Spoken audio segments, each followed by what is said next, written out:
রাজধানীর উত্তরার দিয়াবাড়ি হাটে গরু বিক্রি করতে এসে প্রতারণার শিকার হয়েছিলেন নাটোরের সিংড়া উপজেলার বাসিন্দা রইসুদ্দিন। জাল টাকার বান্ডেল হাতে তার কান্নার ভিডিও দেশ জুড়ে ভাইরাল হয়ে যায়।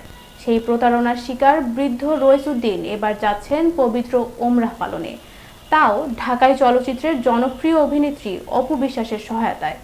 শুক্রবার ভোর ৬টায় হযরত শাহজালাল আন্তর্জাতিক বিমানবন্দর থেকে পবিত্র ওমরাহ উদ্দেশ্যে রওনা হন রইসুদ্দিন। বিষয়টি নিশ্চিত করেছে শামসুল হক ফাউন্ডেশন।